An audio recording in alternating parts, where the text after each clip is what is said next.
Ed, the disciple of Balrog who wields Psycho Power, and also a potential substitute body for M. Bison. Ed was another fresh face for Street Fighter V, and uses a fighting style called Psycho Boxing, which is basically boxing mixed with Psycho Power. Similar to Balrog, Ed also uses moves that are forbidden in boxing, but with more finesse. What makes Ed unique is the way his specials are executed. Instead of using traditional inputs, they're performed by either holding or tapping buttons or pressing multiple buttons together, which mechanically offers a new dynamic in Street Fighter. Ed's equipped with a lot of moves that lead to huge damage, one of those being his Psycho Knuckle. This is a long startup, but travels quite far. When it connects, Ed passes through and follows up with a combo. The combo depends on a certain visual indication. Ed can use Psycho Knuckle in the neutral preemptively in an attempt to catch certain moves and get the ball rolling from there. However, because of the extremely long startup, there are several ways for opponents to counter Psycho Knuckle, which can deter Ed from using it. But to bait some of those counters, Ed can pretend to charge the Psycho Knuckle by just pressing standing heavy punch, and then attempt to punish accordingly. Psycho Knuckle is the epitome of high risk, high reward with a decent mind game attached to it. To help assert dominance in the neutral, Ed can use his special attack, Psycho Flicker. This doesn't cover nearly as much ground as Psycho Knuckle, but it comes out rather quickly. Ed can execute the flicker by itself, or cancel into it from buttons like his crouching medium attacks. Flicker is one of Ed's best poking tools, and because of the speed, it can be quite difficult for opponents to correctly space themselves for a counter.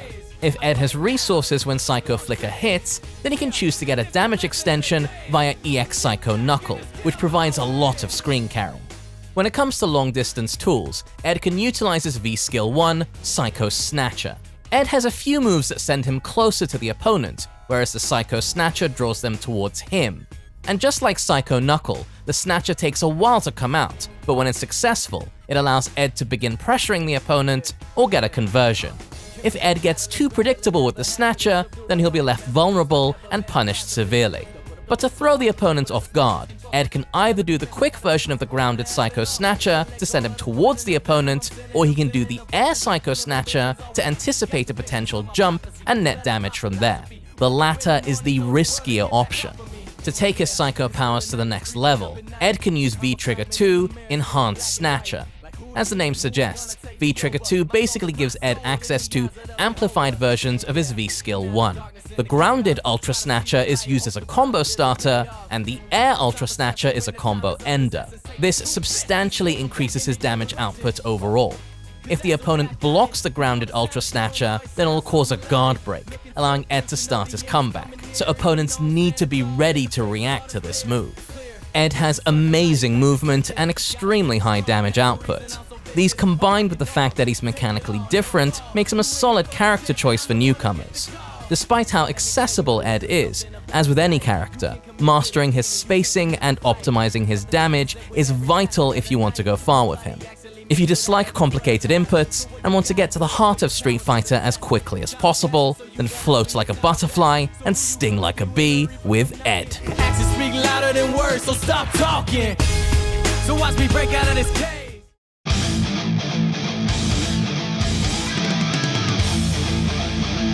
Abigail, the towering Canadian who left a life of crime to run his own garage in the Metro City Bay Area. Abigail's first appearance in a Capcom game was in Final Fight, where he was the penultimate boss.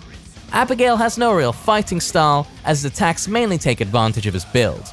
He fights by tossing opponents around like rag dolls and completely pummeling them.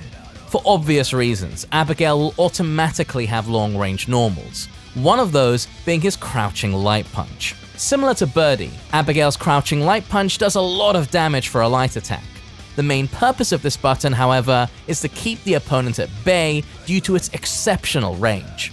If Abigail wants to use a normal with more firepower, then he can use Standing Heavy Punch. This is a much more aggressive button because the objective behind it is to make it connect as a crush counter, so Abigail can inflict colossal damage. But despite being a destructive button, Abigail can't use this liberally as it has huge recovery, so opponents can punish it easily with accurate spacing. Abigail's big and slow, but to compensate for his lack of movement, he can use his special attack, Nitro Charge.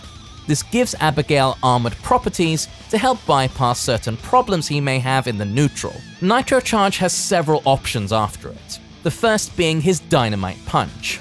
The regular version can be used to fish for a knockdown, whilst also serving as a combo ender. EX Dynamite Punch, however, is much more fearsome, because it's a combo starter and epitomizes high risk, high reward. If the opponent respects Dynamite Punch, then Abigail can mix things up, going for his Bay Area Sunrise. This is Abigail's grab option from the run, which does fixed damage and makes him invincible to throws for a short period of time. But despite being throw invincible, there are ways for the opponent to avoid the baby toss and get a decent punish. It's imperative that Abigail cycles through Nitro Run's options and not be too predictable. To provide Abigail a different dynamic in the neutral, he can use his V-Skill 2, Come On Spare Tire. This summons a tire from behind Abigail, which rolls across the stage. Whilst the tire is on screen, Abigail can change the tire's trajectory to pressure the opponent. The direction of the tire depends on which button Abigail uses, and if the button is special cancelable, then Abigail can add that extra variant to force the opponent to deal with him and the tire simultaneously. To further increase his damage output, Abigail can use V-Trigger 2, Hybrid Charge. This gives Abigail access to a new move called Metro Crash, a ferocious charging tackle. This is predominantly used as a combo ender, but also sets up better knockdown situations. Abigail can also charge Metro Crash to inflict big damage, and if critical art is available, then the damage becomes astronomical. If the opponent blocks a fully charged tackle, then it causes a guard crush, which allows Abigail to get things started from there. Abigail changed dramatically over the course of Street Fighter V, mainly in his damage output. Despite that, he still has the highest health in the game and is still one of the heaviest hitters. An issue he's always had, however, is how inconsistent his anti-airs can be against potent jump-in attacks, so certain characters can abuse their aerial approach and force Abigail to play differently. If you're a fan of death metal and want a hulking character, pick Abigail and show people the true power of a juggernaut.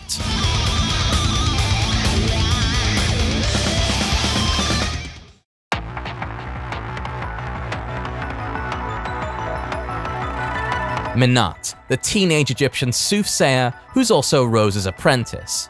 Menat is a character who fights using soul power, the same power Rose uses.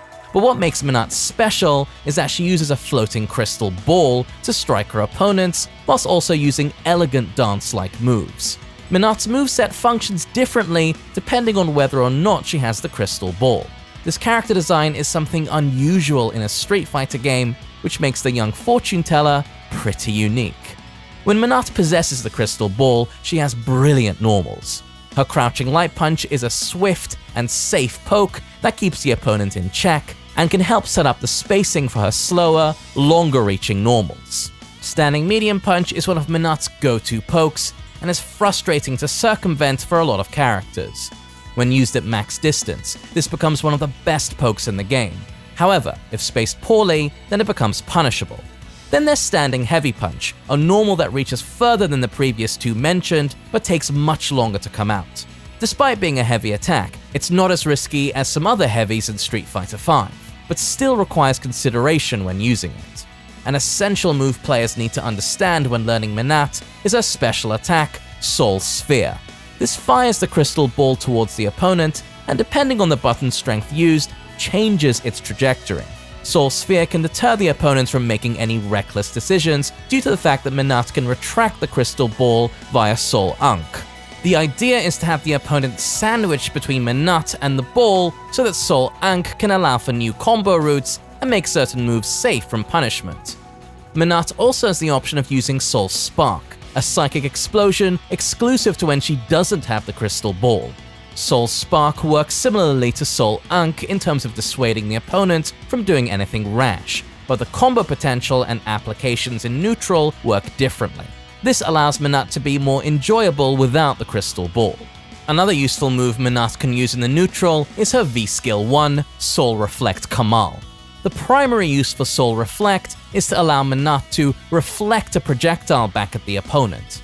This is one way she can start her offense. However, if Menat sent out the crystal ball before using the V skill, then instead of reflecting the projectile, she now absorbs it, which in turn helps her build V gauge. This can also discourage the opponent from freely throwing projectiles. Menat also has Soul Reflex Stellar, which reflects projectiles as well, but it can launch the opponent, which helps with combo extensions. To show the true potential of Menat's soul power, she can use her V-Trigger 1, Wisdom of Thoth. Menat summons 6 orbs which are each connected to her normals. By pressing and releasing a normal, Menat shoots an orb towards the opponent. Wisdom of Thoth's potential is limitless in terms of creativity. Menat can use it offensively for combo sequences and mix-ups exclusive to her, or she can use it defensively to worm her way out of situations that are normally difficult to counter. Wisdom of Thoth is one of the best V-triggers in the game, and is one of the reasons Menat is highly feared as a character. Menat is one of the most technical characters in Street Fighter V. Her overall game plan is very risk-averse, and she has a pivotal comeback mechanic in Wisdom of Thoth.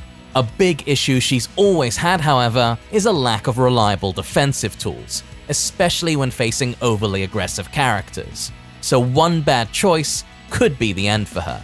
If you like fortune telling and want a technical character, then pick Menat and see what the future holds.